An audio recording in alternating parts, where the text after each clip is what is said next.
करौली में मदन मोहन जी के मंदिर में झाड़ू का काम करते थे। उनका नाम था काले खां। क्या नाम था? काले खां। काले खां बड़े प्रसिद्ध हैं। मैंने उनका चरित्र पढ़ा भी है, श्री काले खां जी का। तो काले खां जी के नाम से आज भी मदन मोहन जी की आरती होती है। तो ऐसा होता ही नहीं कि काले खां को प्रणाम नहीं कर दो। देखो कितनी बड़ी बात। हमारे हिंदुओं के इष्ट ठाकुर जी हैं और उनकी आरती होती है, तो आरती में एक विजातीय व्यक्ति का स्मरण किया जाता है, तब आरती संपन्न होती है श्री मदन मोहन लाल जी की। तो काले खां जो थे वो झाड़ू का काम करते थे मंदिर में। अपना घर चलाने के लिए उन्होंने ये कार्य स्वीकार किया। परंतु देखो यहां बहुत सारी बातें इसी कथा में सिद्ध हो जाएंगी। ठाकुर जी के प्रति प्रेम होने के लिए हमको हिंदू धर्म में होना, एक भक्त कुल में जन्म लेना, या हमारा एनवायरमेंट भक्ति युक्त होना जरूरी हो, ऐसा नहीं है। रैदास जी कहते हैं, सो ही सुहागन प्रिय जाहि रीझें। भक्ति वो ही कर सकता है जिससे ठाकुर जी रीझे हों। इसलिए अपने लिए ताली बजा लेना कि हम लोग कथा सुन रहे हैं, तो इसका मतलब ठाकुर जी हमसे रीझे हैं। आप अपनी इच्छा से सुन ही नहीं सकते। मैं अपनी इच्छा से सुना ही नहीं सकता। यदि मैं बिहारी जी जा रहा हूं, मैं कथा में आ रहा हूं, मैं वृंदावन जा रहा हूं, तो इसका मतलब यह बात निश्चित है कि ठाकुर जी मुझसे प्रीति करते हैं, इसीलिए संभव है। वो नाराज हो जाएं तो हमारी मजाल क्या जो हम अपने बिस्तर से उठ के और कहीं नहा धो करके बिहारी जी भी चले जाएं? नहीं जा सकते। वो अपनी महफिल में हमको दाखिल कर लेते हैं, अपनी आंखों के आगे हमको खड़ा कर लेते हैं। इसका मतलब वो भी हमको देखना चाहते हैं, इसीलिए। तो काले खां एक विजातीय व्यक्ति, हिंदू भी नहीं था, केवल अपने घर को चलाने के लिए झाड़ू का काम करता था मंदिर के पास। इसी बहाने उसको कभी कभी मदन मोहन जी दिख जाते थे। अब देखते देखते, झाड़ू लगाते लगाते, अब उसकी आदत में आ गया कि अब वो बिना श्याम सुंदर को देखे रह नहीं पाता। रोज मंदिर में जाता, झाड़ू लगाता और पीछे सीढ़ियों पे ही खड़ा हो जाता। अंदर तो जाने की उसको अनुमति नहीं थी। तो वहीं से भीड़ जब इधर उधर होती थी तो बीच में से थोड़ी सी झांकी श्री मदन मोहन जी की उसको दिख जाती थी। मानो उसको ऐसा लगता था उसका हृदय परम शीतल हो गया हो, परम आनंदित हो गया हो। धीरे धीरे भक्ति प्रस्फुटित होने लगी हृदय में। अब तो ये स्थिति हो गई कि मंगला में पहुंच जाता और शयन करा के ही घर आता था वापस। और इससे परिणाम ये हुआ कि पत्नी जो थी काले खां की, वो बड़ी बरसती थी। परिवार के लोग उसको काफिर बोलते थे। बोले बताओ, जन्मा हमारे कुल में, कभी खुदा को तो याद करता नहीं, वहां पत्थर पूजने चला जाता है, इस प्रकार की बातें बोलते। लेकिन उसको किसी से कोई फर्क नहीं पड़ता। वो तो और आनंदित हो गया जब उसकी पत्नी उसके बिल्कुल विपरीत होती चली गई, तो वो तो और खुश हो गया। बोले बढ़िया है, जो बीच में दोपहर में भोजन करने घर जाता था, अब उसका भी मन नहीं करता मेरा। क्यों? चिक चिक करेगी, लड़ेगी मुझसे, इससे बढ़िया मंदिर में पड़े रहो। अच्छा एक बात कहें, मैं अपनी कथा में कहा करता हूं, हमारे संबंधी यदि अनुकूल हों तो ये बिहारी जी की कृपा, लेकिन हमारे संबंधी यदि प्रतिकूल हों तो ये समझो बिहारी जी की डबल कृपा है। कथा में 3 प्रकार के लोग आते हैं। पहले इच्छुक, दूसरे आमंत्रित, जिनको निमंत्रण आमंत्रण भेजा गया है, और तीसरे जो घर परिवार और संसार से दुखी हैं। 3 प्रकार के लोग कथा में आते हैं। यहाँ हो सकता है एक आध लोग ऐसे बैठे हो, कोई घर जाएंगे तो क्या, कुछ नहीं, सब लड़ेंगे झगड़ेंगे, पीछे पड़े रहे, इससे बड़े कथा में ही बैठे रहो। तो मंदिर कथाओं में जाने वाले 3 प्रकार के लोग होते हैं, इच्छुक, भक्त, आमंत्रित और दुखी, दुखियारे बेचारे।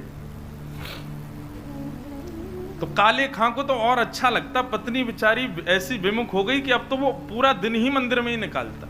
लेकिन काले खां की व्यवहार धर्म में एक पीड़ा थी कि उनको कोई संतान नहीं थी। घर परिवार के लोग सब उसको बहुत डांटते थे। बोले अरे तू खुदा को भजा कर, वो तुझको संतान देंगे, वो तेरे को बेटा देंगे, तू किसको भजने चला जाता है?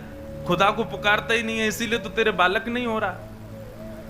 अब तो रोज की इतनी चिकचिक हो गई कि काले खां एक दिन मंदिर गया, मदन मोहन जी का श्रृंगार दर्शन कर रहा था, दूर खड़े खड़े बोले हे मदन मोहन लाल जी, मुझे पुत्र की कामना नहीं है, मुझे संतान की कामना नहीं है, पर आपकी भक्ति करने में, आपसे प्रेम करने में बाधा बनती है मेरे परिवार के लोगों की बातें, और वो बातें तभी खत्म होंगी जब मेरे घर एक पुत्र हो जाए। हे नाथ, मुझे पुत्र की कामना नहीं, मेरी कामना तो ये कि सब चुप हो जाएं और मैं आपकी भक्ति करता रहूं, इसके लिए आप मुझे एक पुत्र दे दो। देखो कितने बढ़िया ढंग से ठाकुर जी से पुत्र मांगा, और कृपा ऐसी हुई कि कहां परिवार के लोगों ने जब ज्यादा बोलना प्रारंभ किया तभी खबर आई कि काले खां की पत्नी जो है वो गर्भवती। पहले तो आधे लोगों के मुंह बंद हो गए। काले खां भी सबको बोलते थे, बोले तुम लोग कहते हो खुदा को भजो तभी बालक होगा, दो मेरे मदन मोहन लाल जी ने भेज दी संतान, अब देखना होगी। फिर ये हुई कि अब बेटी हुई तो समझेंगे कि इसके ठाकुर जी ने दी, बेटा हुआ तो समझेंगे हमारे खुदा ने दिया। बोले ऐसा नहीं, ये तो हमारे ठाकुर जी कृपा करेंगे, उन्हीं की कृपा से ही हो रहा है। और काले खां के यहां पर एक पुत्र ने जन्म लिया। जन्म लेते ही महाराज काले खां बड़ा खुश, इसलिए नहीं कि पुत्र हुआ, इसलिए कि अब सबके मुंह बंद हो गए, अब मुझसे कोई कुछ नहीं कहेगा, अब मैं निरंतर मदन मोहन लाल जी का खूब दर्शन किया करूंगा। लेकिन हमारे ठाकुर जी सीधी सीधी जीवन जिए कोई, इससे ठाकुर जी को आनंद नहीं आता। हमें बिहारी जी बड़े चतुर हैं, खुद टेढ़े हैं तो इसलिए भक्तों का भी जीवन टेढ़ा मेढ़ा ही कर देते हैं। ये बात आप सबने अनुभव की होगी। जीवन में अगर 10-15 दिन बड़े खुशी खुशी निकल जाएं तो चिंता और बन जाती है, अब पता नहीं क्या होने वाला है, 10 दिन से कुछ हुआ नहीं है मेरे साथ, निश्चित कुछ तो होगा। अब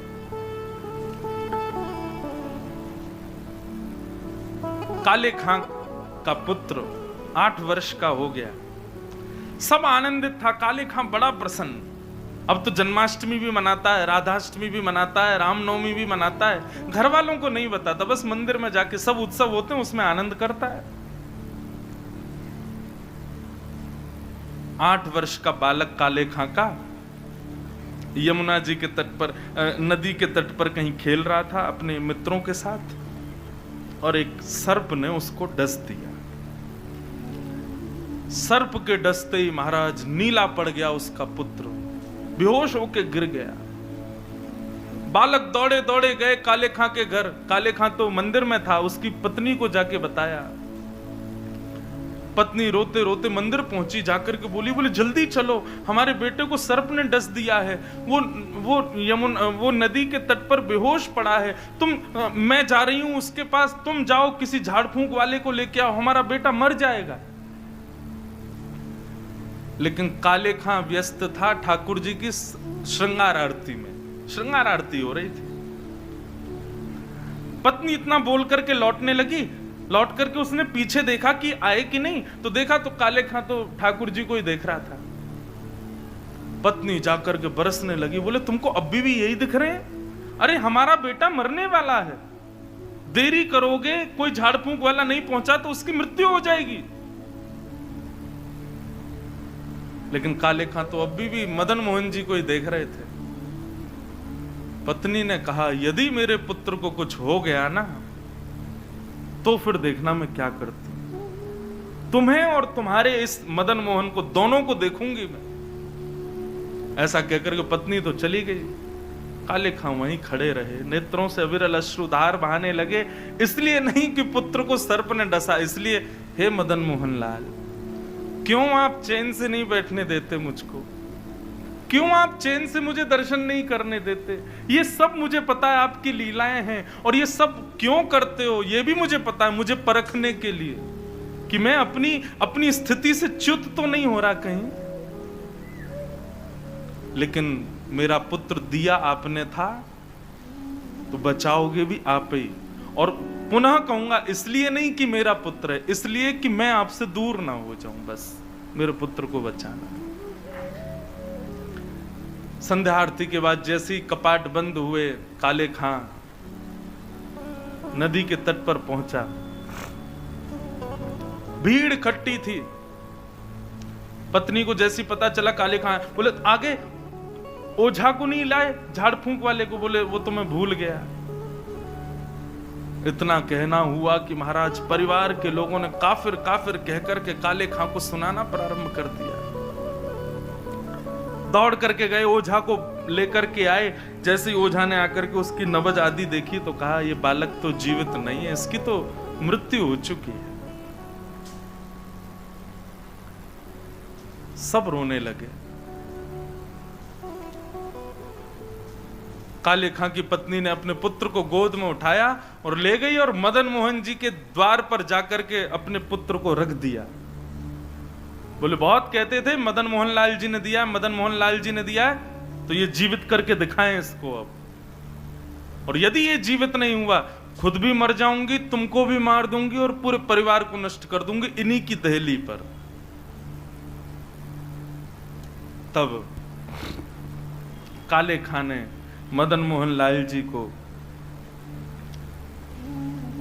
निहारा और निहार करके कुछ शब्द काले खां ने लिखे हैं, तो थोड़े उर्दू के अल्फाज, लेकिन हैं बहुत सुंदर। इनमें से कई शब्दों के अर्थ तो मुझे भी नहीं पता, उर्दू में, पर एक बात कहें, भक्त की जब चरमोत्कृष्ट भक्ति हो जाती है ना, तो उसकी भक्ति शब्दों के रूप में निकलने लगती है। जब भक्ति चरम स्थिति में पहुंचती है, कहां मीराबाई ने नहीं गाया, सूरदास ने नहीं गाया, तुलसीदास ने, सबने गाया। एक बात नोट कर लीजिएगा, जिसने पाया उसने गाया, और जिसने नहीं पाया वो गा नहीं पाया कभी। यदि बिहारी जी मिलेंगे ना, तो आप गाने का प्रयास नहीं करोगे, गाना अपने आप होगा, अपने आप प्रकट होंगे शब्द आपके मुख से। अभी हमारी स्थिति क्या है, अभी हम सूरदास के पद गाते हैं, अभी मीराबाई के पद गाते हैं, अपने हमारी कोई निर्माण नहीं है, अपनी हमारी कोई सामर्थ्य नहीं है। पर जिस दिन बिहारी जी मिलेंगे उस दिन जिह्वा में सामर्थ्य आएगी और आप कुछ ना कुछ गाओगे, ये निश्चित है। जो पाएगा वो गाएगा। काले खां मदन मोहन लाल जी की ओर देखने लगा और कहने लगा, मुसफक साफीक रफीक दिल दोस्त मेरे नजदीकी हकीकी ख्याल कीजिए। मेहरबान कदरदान आला तू जहान बीच, मुझसे गरीबों का गुनाह माफ कीजिए। काले बेकरार खड़ा तेरे दरबार पे, नंद के कुमार जरा गौर अब कीजिए। हिंदुओं के नाथ तो हमारा कुछ दावा नहीं, जगत के हो नाथ तो हमारी सुध लीजिए। हे मदन मोहन लाल, एक द्वार पर खड़ा है तुम्हारे, यदि तुम हिंदुओं के नाथ हो तो हम वापस चले जाएंगे, कोई कृपा मत करना। पर मैंने सुना है लोग आपको जगन्नाथ बुलाते हैं। जगत के हो नाथ, जगत के हो नाथ तो हमारी सुध लीजिए।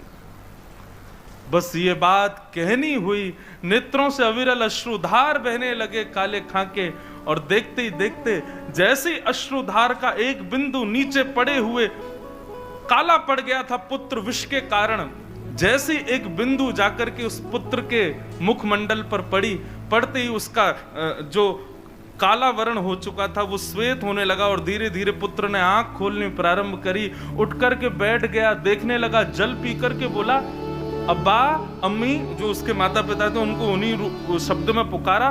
बोले कि वो कहाँ गया? बोले कौन?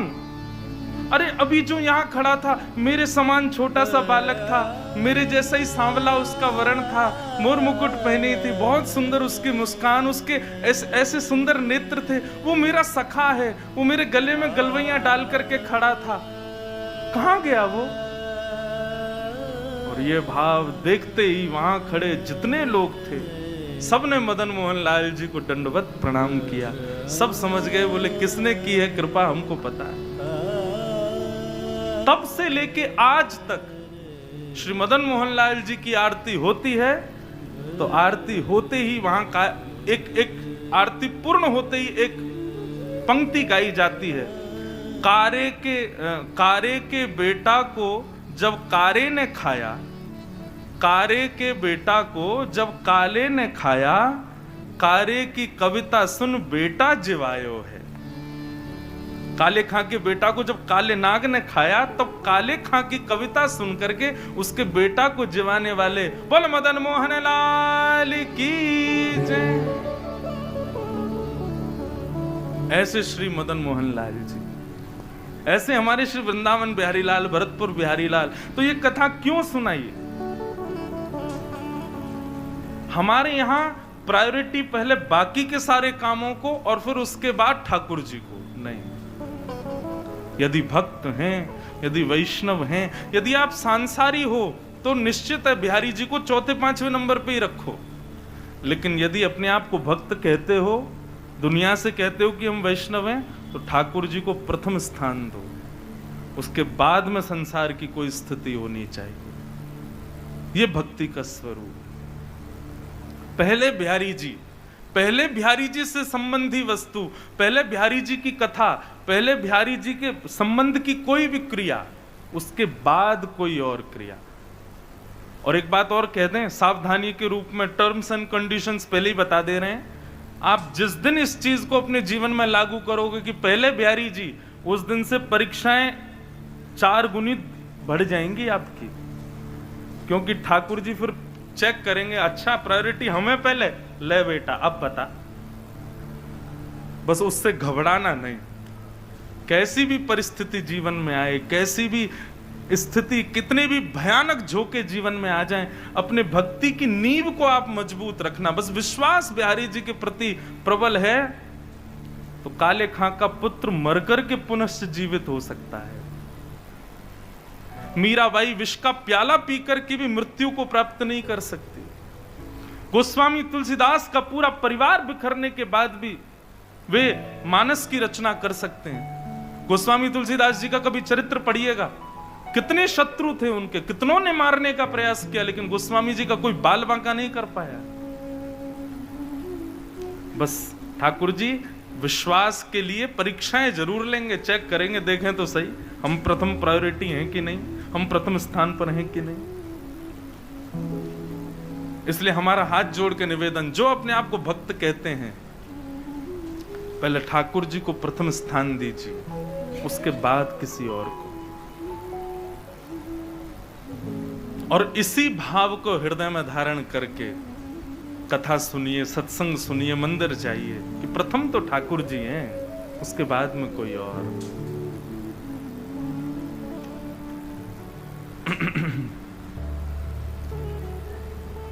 बोलो वृंदावन बिहारी लाल की जय।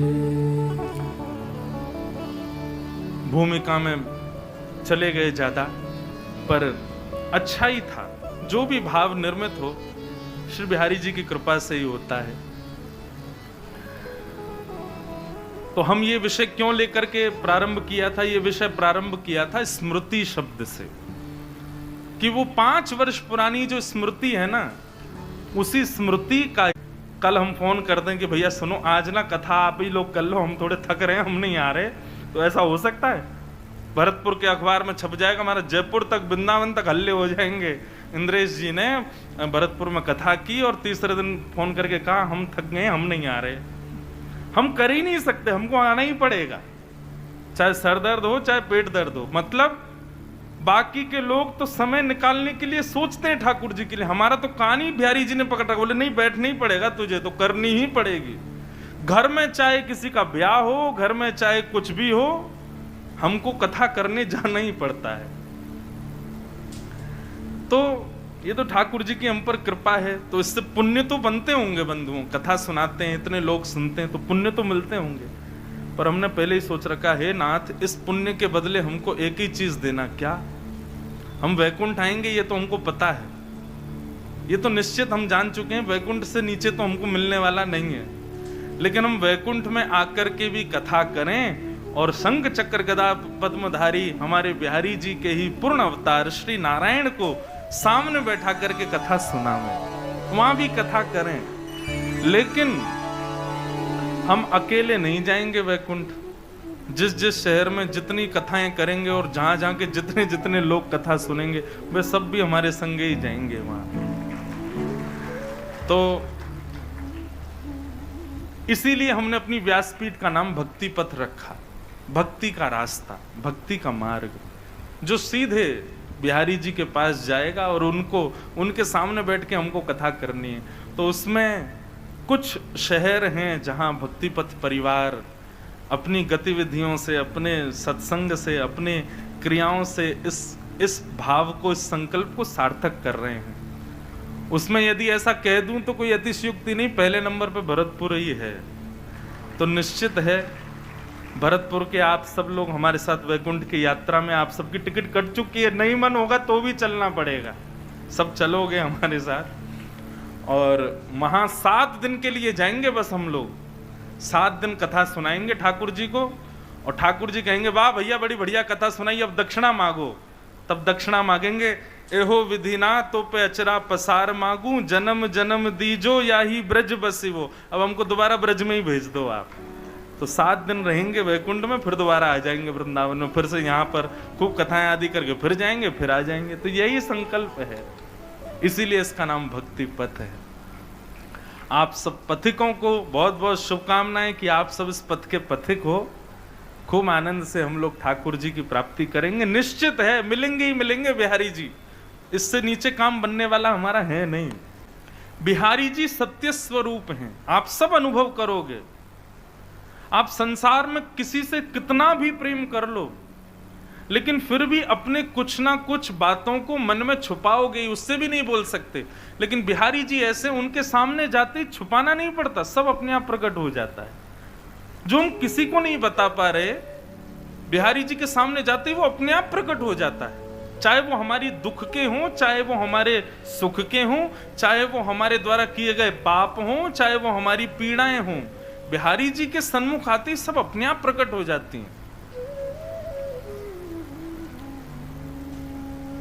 इसलिए वो सत्य है। संसार में कई लोगों से हमारे ऐसे संबंध होते हैं कि उससे हम अपनी सारी हृदय की बात कह देते हैं। वो हमारे सगे भाई बहन भी हो सकते हैं, या चाचा ताऊ के बच्चे भी हो सकते हैं, हमारे पड़ोसी भी हो सकते हैं, हमारे मित्र भी हो सकते हैं। परंतु बंधुओं, ठाकुर जी ऐसे हैं कि उनसे आप वह भी बोल सकते हो जो आप किसी से नहीं बोलते। और बोल सकते हो नहीं, बोलते ही हो। व्यक्ति पाप कर ले, सबसे छुपा लेगा, लेकिन ठाकुर जी से नहीं छुपा पाता। चोर भी यदि कभी मंदिर में जाता है ना, तो बिहारी जी से कहता होगा, हे बिहारी जी, आगे वाली की चैन काट रहा हूं मैं, क्षमा कर देना। आज भी हमने सुना कि कथा में 2-3 माताओं के कुछ चैन वैन कट गई। इसलिए भैया यहाँ तो भक्ति का गहना पहन के आओ, उसको कोई चोरी कर ही नहीं पाएगा। सांसारिक गहने घर ही छोड़ के आई हूँ, क्योंकि यहाँ पर भी बहुत सारे लोग बिहारी जी से प्रार्थना इसीलिए करके आ रहे होंगे कि हे बिहारी जी कृपा करना वो महंगी वाली चेन पहन के आवे ताकि हम काट सकें। तो बिहारी जी बेचारे सब के हैं, कहो तो उसकी सुन लें। इसलिए आप लोग अपनी चतुराई से आओ, थोड़ा सावधानी रखो इस बात में भी। तो भगवान सत्य हैं, उनके सामने सबका सत्य प्रकट हो जाता है। इस बात का प्रमाण देती है महाभारत की एक कथा। कौरवों के पिताजी का नाम क्या है? धृतराष्ट्र।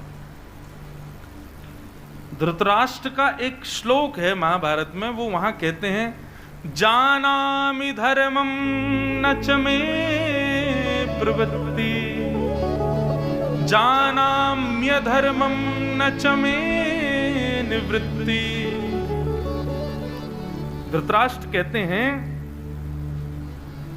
मैं जानता हूं कि धर्म क्या है, लेकिन जानते हुए भी पता नहीं क्यों मेरा मन ही नहीं होता करने का।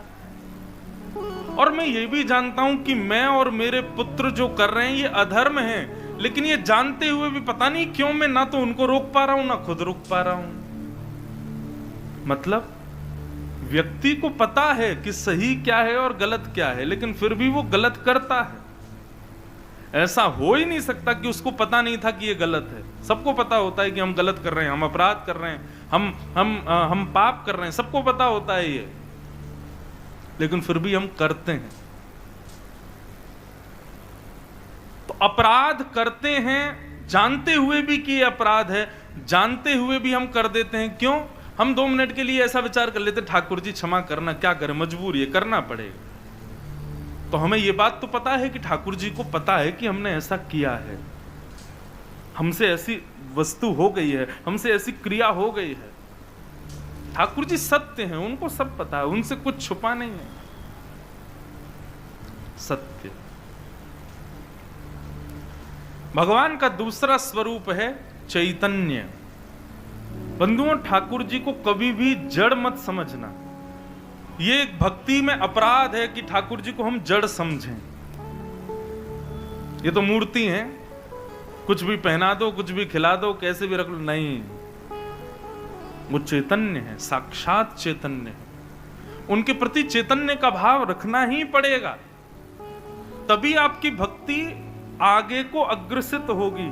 आप केवल ये भाव रखोगे ये तो मूर्ति है बस, आप भक्ति में कभी उस वस्तु, उस श्रेणी से कभी आगे नहीं बढ़ पाओगे। उनके प्रति चैतन्य भाव रखना ही पड़ेगा। हमारे वृंदावन के राधा रमन लाल जी का कभी दर्शन करो आकर के, आपको अनुभव होगा। जिस दिन राधा रमन लाल जी बड़े प्रसन्न होते हैं, अपनी पोशाक से, अपनी सेवा से या किसी भी भाव से प्रसन्न होते हैं, तो उस दिन उनके 3-4 दतुइयां दिखाई देती हैं।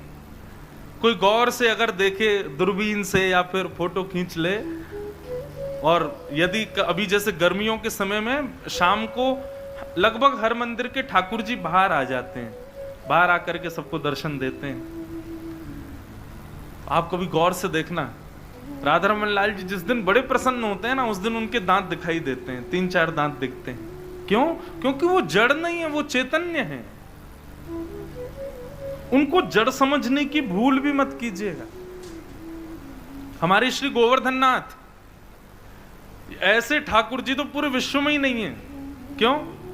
सारे मंदिरों में अपरस का भाव है, किसी को भी प्रवेश नहीं कर सकता कोई, लेकिन एकमात्र हमारे गोवर्धन नाथ जी ऐसे, यहाँ कोई भी चले जाओ, सबको अधिकार है, सब अंदर चले जाओ, सब गिरिराज जी को गले लगा लो। अच्छा देखो, एक बात और बताएं, ब्रजवासियों को अधिकार है कि जब श्री गोवर्धन जाएं तो किसी गोवर्धन शिला का भले ही अभिषेक ना करें, भले ही इत्र ना लगाएं, भले ही भोग ना लगाएं, लेकिन गले से जरूर लगा के आया करो, क्योंकि ये संबंध हमारा ठाकुर जी ने बनवाया था गिरिराज जी के साथ। और एक और बात बताएं, गिरिराज जी में जितनी भी शिलाएं, गिरिराज जी से जो अलग शिलाएं दिखाई देती हैं, जो गिरिराज जी पर लेटी हुई हैं, ये सब अनन्य ब्रजवासी ही शिला बनकर के गिरिराज जी को माने आलिंगन कर रहे हैं, अपने हृदय से लगा रहे हैं। हमारे गिरिराज जी को आलिंगन जरूर किया करो, श्री गोवर्धन नाथ जी को। तो भगवान चैतन्य है, वो जड़ नहीं है, जड़ कभी नहीं मानना उनको। आप जिस दिन ये भाव रखोगे कि ये जड़ हैं, आपसे उसी दिन से अपराध बनने प्रारंभ हो जाएंगे। सेवा में अपराध, भोग में अपराध, भक्ति में अपराध, उसी दिन से अपराध बनने लग जाएंगे। इसलिए आप उनको चैतन्य समझो। चैतन्य समझोगे, चैतन्य मानोगे। अच्छा, चैतन्य मानने का मतलब एक और सुन लीजिए, इसका मतलब ये भी नहीं कि आप ठाकुर जी को सब जगह संगी लेके चलो, डलिया में कहीं भी ले जा रहे हैं, कहीं का समय, इस समय ठाकुर जी गौचारण में ही होते हैं, अपने ग्वाल बालों के संग होते हैं। इसी भाव से हम कथा में आते हैं कि ठाकुर जी तो गैया चरावे गए, हम कथा करे चले जाए, शाम को जब जाएंगे तब तक ठाकुर जी आ जाएंगे। ये भाव बंधुओं कब प्रकट होंगे? जब आप अपने ठाकुर जी को जड़ ना समझ के चैतन्य समझोगे। जैसे हमें सर्दी लगती है, हमें गर्मी लगती है, हमें भूख लगती है, हमें प्यास लगती है, ऐसे ही ठाकुर जी हैं, वो जड़ नहीं है। व्यक्ति के कमरों में एसी लगे हैं, ठाकुर जी के कमरे में पंखा लगा है, वो भी जोर जोर से आवाज कर रहा है, चर्र चर्र चर्र, धीरे धीरे चलता है। क्यों? ठाकुर जी के लिए भी एसी लगाओ। वो जड़ नहीं है, वो चैतन्य है। ठाकुर जी के लिए भी उतनी व्यवस्थाएं रखो जितनी व्यवस्थाएं आपके लिए हैं। और ये सब भाव बंधुओं कब प्रकट होंगे? जब भगवान को आप जड़ नहीं समझो, चैतन्य समझो। बुरा नहीं मानिएगा, कान पकड़ के क्षमा है सब लोगों से। अपने कमरों का कद देखिए और ठाकुर जी के मंदिर का कद देखो, छोटा ही होता है हर घर में। हमारे घर आना, हमारे लाल जी का कमरा देखना, सारी फैसिलिटी है हमारे ठाकुर जी की। ऐसा नहीं कि उनको जरूरत है, ऐसा इसलिए क्योंकि हमें पता है वो चैतन्य है, वो जड़ नहीं है, उनको चैतन्य भाव है। पता चली महाराज 7 दिन में ऐसे हो गए आप लोग, कईयों ने तो घरों में कंस्ट्रक्शन करवा दिए। बोले कमरा खोलो महाराज, बड़े करो, भगवान के कक्ष बड़े बड़े बनाओ। हमारा निवेदन केवल इतना है, जितना संभव हो सके उतना भाव रखो, लेकिन रखो चैतन्य वाला, कि ये चैतन्य है। गर्मी, सर्दी, भूख, प्यास, सोना, उठना, ये सब भाव ये तभी प्रकट होंगे जब ठाकुर जी को चैतन्य मानोगे। तो भगवान का दूसरा स्वरूप क्या है? चैतन्य। पहला सत, दूसरा चित्त यानी चैतन्य, और तीसरा आनंद।